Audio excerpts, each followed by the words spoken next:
Hello guys, എൻ്റെ പേര് Ajith. Kozhikode medical കോളേജിലെ തേർഡ് ഇയർ MBBS സ്റ്റുഡൻ്റ് ആണ്. 2018 നീറ്റിലൂടെയാണ് ഞാൻ ഇവിടെ അഡ്മിഷൻ മേടിച്ചത്. അപ്പോൾ നമ്മളെ ഈ വീഡിയോ സീരീസിൻ്റെ ഭാഗമായിട്ട് നമ്മൾ ലാസ്റ്റ് 10 days ആണ് അല്ലേ നീറ്റിൻ്റെ പ്രിപ്പറേഷൻ്റെ. അപ്പോൾ അതുമായിട്ട് ബന്ധപ്പെട്ട് വളരെ എന്താ പറയുക, നിങ്ങൾക്ക് വളരെ ക്രൂഷ്യലായിട്ടുള്ള കുറച്ച് കാര്യങ്ങൾ പറഞ്ഞു തരാൻ വേണ്ടിയിട്ടാണ് നമ്മൾ ഇന്നിവിടെ 1-to-1 ജോയിൻ ചെയ്തിരിക്കുന്നത് അല്ലേ. അപ്പോൾ ഈ ഒരു വീഡിയോയിൽ നമ്മൾ ഡിസ്കസ് ചെയ്യുന്നത്, ഇപ്പോൾ എൻ്റെ തന്നെ ഞാനിവിടെ ഒരു മെൻറ്ററാണ്. അപ്പോൾ എൻ്റെ തന്നെ കുറച്ച് കുട്ടികളൊക്കെ ഞാനിപ്പോൾ തന്നെ റിപ്പീറ്റ് ചെയ്യാൻ പോവുകയാണ്. എനിക്ക് ഇത്തവണത്തെ നീറ്റ് കിട്ടില്ല എന്ന് എനിക്ക് നന്നായിട്ട് അറിയാം. അപ്പോൾ ഞാൻ റിപ്പീറ്റ് ചെയ്യാൻ പോവുകയാണ്.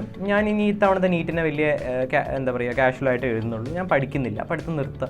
ഇതിപ്പോൾ എന്താ പറയുക, നമുക്ക് ഒരുപാട് കാര്യങ്ങൾ അറിയില്ല എന്നുണ്ടെങ്കിൽ ഗ്രാജുവലി നമുക്ക് ആ വിഷയത്തിനോട് മടുപ്പ് തോന്നും. അത് വളരെ സാധാരണമായിട്ടുള്ള വളരെ ഹ്യൂമെയിൻ ആയിട്ടുള്ളൊരു കാര്യമാണ്. മടുക്കുക എന്നുള്ളത്. മനസ്സിലായില്ലേ?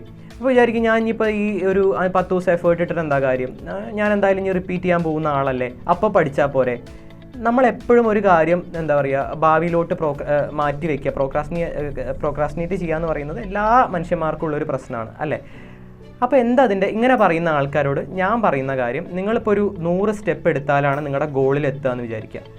അതിൽ നിങ്ങളിപ്പോൾ ഒരു 5 സ്റ്റെപ്പ് എടുത്താലും നിങ്ങൾക്ക് പിന്നെ 95 സ്റ്റെപ്പ് എടുക്കാനുണ്ടാവുള്ളൂ. Even that 2 or 3 or even 5 steps അവർ വളരെ ഇമ്പോർട്ടൻ്റ് ആണ്. നിങ്ങൾ ഈ ഒരു ടൈമിൽ നിങ്ങൾ മാക്സിമം പഠിച്ച് നീറ്റ് നിങ്ങളുടെ ഫസ്റ്റ് അറ്റംപ്റ്റ് തന്നെ നന്നായിട്ട് നിങ്ങൾ നല്ല ഈ 10 ദിവസം എഫേർട്ട് ഇട്ട് എഴുതി.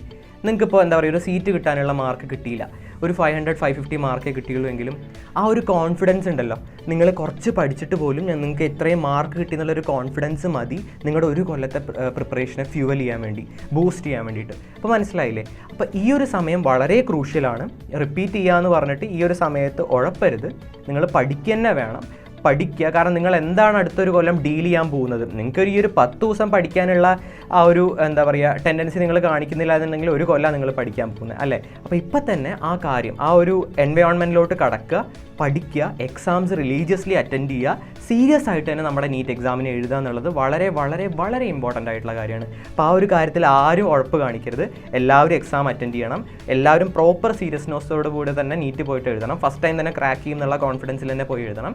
പിന്നെ ബാക്കി വരുന്ന കാര്യങ്ങളൊക്കെ പിന്നെ അല്ലെ, ആ കാര്യങ്ങളെക്കുറിച്ച് ആലോചിച്ച് ഇപ്പോൾ ആരും ടെൻഷൻ അടിക്കേണ്ട കാര്യമില്ല. അപ്പോൾ ഗിവ് യുവർ ബെസ്റ്റ്. അതാണ് നമ്മുടെ മോട്ടോ എന്ന് പറയുന്നത്, ഗിവ് യുവർ ബെസ്റ്റ് എന്നാണ്. അപ്പോൾ all the best guys, do well.